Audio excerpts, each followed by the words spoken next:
students, I put this video together to help you with studying successfully for your UHB test.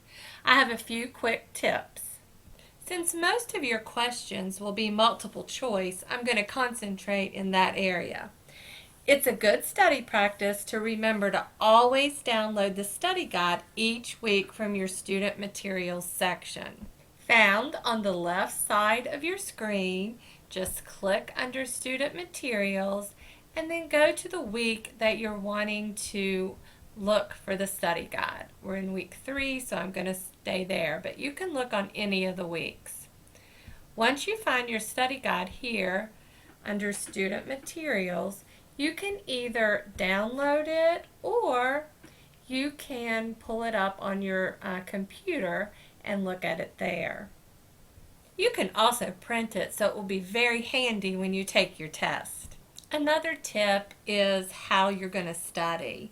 When you're studying, it is best to study by spacing out your sessions. Say you only have 6 hours to study this week. You're going to benefit more from 3 2-hour sessions rather than one 6-hour session. Cramming is usually a recipe for poor retention. You will be using these concepts, so it's important to commit this to memory, your long-term memory. Take that first attempt to your test pretty early in the week, and this is going to help you, and you can use that as a study guide. I know for those of us who have been taking multiple choice questions, we're always told that not to change that first answer. But sometimes upon reflection, you'll realize that first answer isn't correct. So don't be afraid to change that if you've got something to back it up to change it. Also, when you're looking through those answers, sometimes more than one will seem like the correct answer.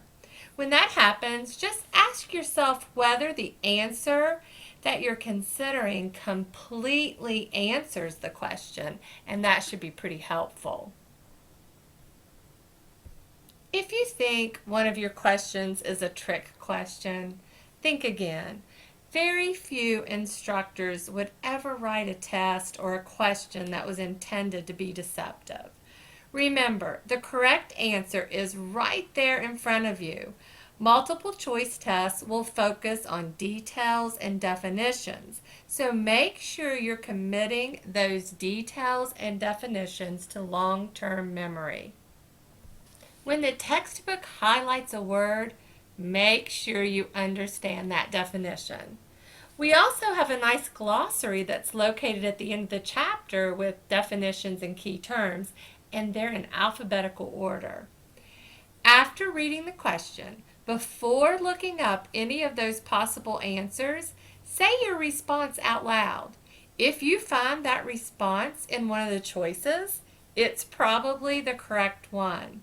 You are being timed, so quick responses will be helpful. If you can't answer the question in a minute or so, skip that question and then come back to it after you've gone through the entire test. Sometimes something that you see during that test will trigger that answer that you skipped. Make sure you answer all of the questions, even if you have to guess. You just might get it right and score points. Another tip actually comes from my high school aged niece, and it was told to her mother during a study session that her mother was doing for a test at work. If you don't understand the question, break that question down and look at the key words. Your key words will dictate the answer, so work smarter, not harder. Let's take a look at a couple of your questions from your Week 3 test.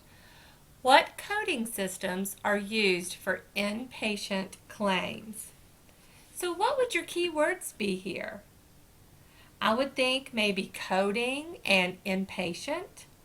So let's look at the study guide in order to help us from this point.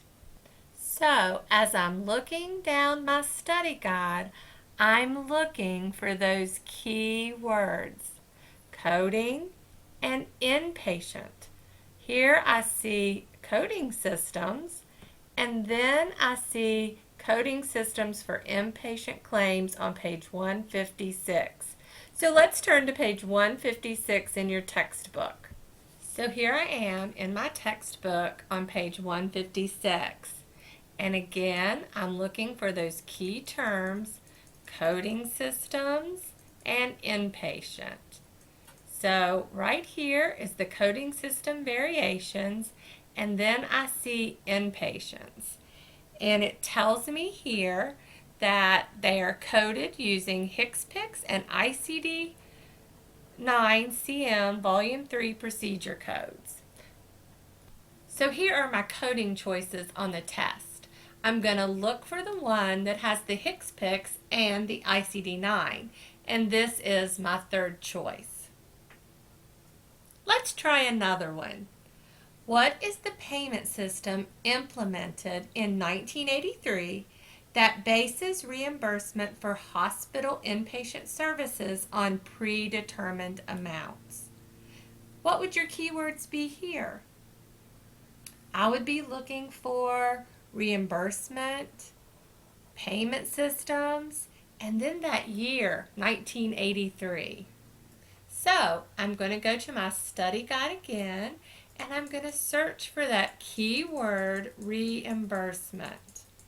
And I find it here, reimbursement on page 147.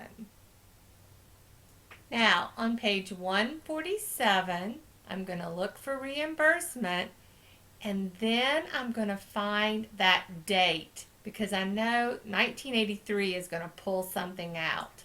And I see that date here under the inpatient prospective payment system because it's a reimbursement system that's implemented in 1983 as mandated under TEFRA for inpatient services provided to Medicare beneficiary that provides a predetermined payment based on the patient's diagnosis and procedure. So my choices for this question were the outpatient prospective payment system, just prospective payment system, the inpatient prospective payment system, and the ambulatory payment classification system.